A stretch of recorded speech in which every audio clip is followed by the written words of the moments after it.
Les 5 reptiles les plus difficiles à garder. Je ne parle pas du dragon d'eau ou bien d'iguane qui sont assez difficiles à garder, mais je parle bel et bien de reptiles qui sont limite déjà galères à en trouver dans le marché, mais juste impossible à en garder. 5. Les varans crocodiles. Autrement appelé Varanus salvadori, est un type de varan qui mesure de 1,5 m à 2 mètres. Donc déjà, il faut lui fournir soit une pièce entière, soit avoir un jardin assez spacieux.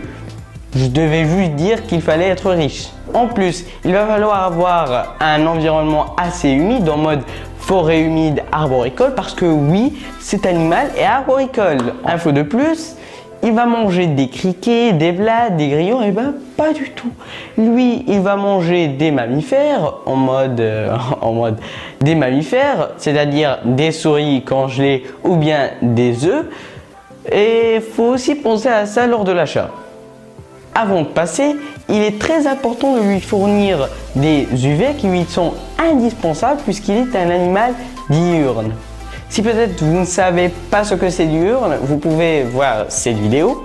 Pour résumer, ça va coûter assez cher pour avoir un animal qui pourrait être dangereux puisqu'il a les dents les plus développées et qui sont supérieures à tous les reptiles.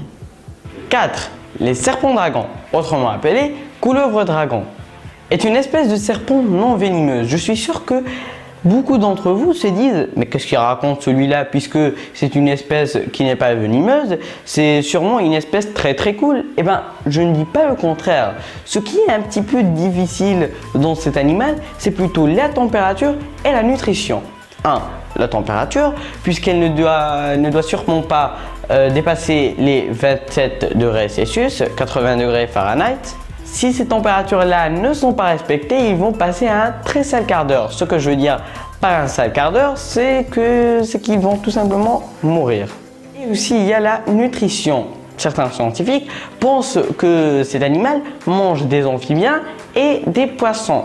Pourquoi j'ai dit qu'ils pensent? C'est parce qu'ils sont très rares à observer dans la nature. Je ne dis pas qu'ils sont en voie d'extinction, mais c'est juste que c'est très rare d'en observer. 3. Les crocodiliens, autrement appelés crocodilia, est un ordre de reptiles aquatiques ovipares et carnivores. Oui, je parle bel et bien des caïmans et des crocodiles. Il y a certaines personnes qui élèvent ce genre de reptiles. Mais comment comptes-tu t'occuper d'un lézard qui fait 7 mètres de long et 1 tonne et en plus il pourra facilement t'arracher un bras ou une jambe si on en a envie puisqu'il possède une mâchoire qui est considérée l'une des mâchoires les plus puissantes du monde? Je veux dire que c'est juste pas possible. Peut-être que tu penses que tu pourras garder une espèce plus petite comme par exemple le caïman nain qui est considéré comme le plus petit du monde et qui mesure 1,5 m. Ça c'est petit, ça c'est le plus petit du monde. 1,5 m, c'est pas trop petit mais bon. Ok, tu vas garder par exemple cet animal. Et cet animal, il possède 82 dents aiguisées comme des lames de rasoir. Les iguanes marins de la famille des iguanidés. Adultes, il peut facilement mesurer de 60 cm à 80 cm de longueur avec plus d'1,5 kg de masse. Donc c'est plutôt balèze. En fait, le problème de ce reptile marin, c'est qu'il a une nutrition très stricte. Pourquoi? Parce que lui, il va manger que des algues qui proviennent exclusivement de son île, qui est l'île des Galapagos. Donc c'est hyper difficile, même pour les zoos, d'en avoir un dans leur collection.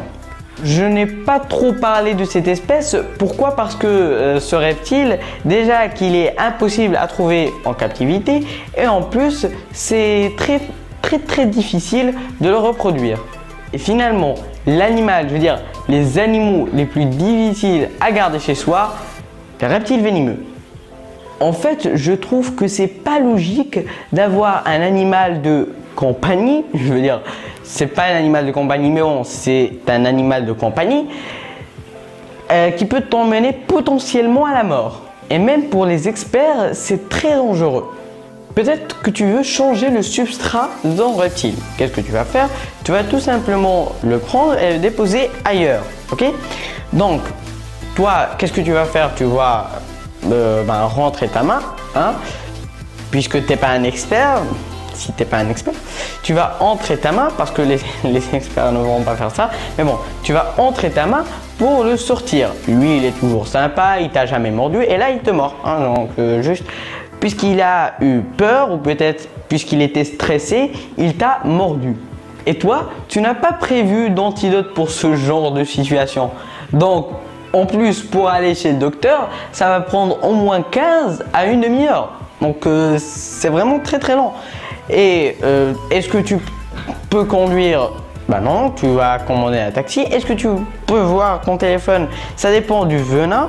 Peut-être il y a des venins qui sont plus dangereux que d'autres. Par exemple, le cobra, ben c'est une autre catégorie. Mais bon, il y a des venins qui sont assez dangereux, Donc, pour un petit peu résumer, ça peut tout simplement te mettre ta vie en danger dans moins d'une demi-seconde. Pour moi, garder un tel animal, je dirais non. Hein, même pour de l'argent, je dirais non. Hein, laissez votre animal chez vous. Je veux pas. J'en veux pas d'un animal qui peut me tuer à tout moment. Non. Même s'il est dans un terrarium, un petit peu protégé, tout ça. Non, je veux pas. Je veux vraiment pas. Donc ouais, ça y est, c'était les 5 reptiles les plus difficiles à garder. J'espère que cette vidéo vous aura plu. Sur ce, je vous dis, partagez la vidéo, partagez le savoir. Sur ce, je vous dis ciao.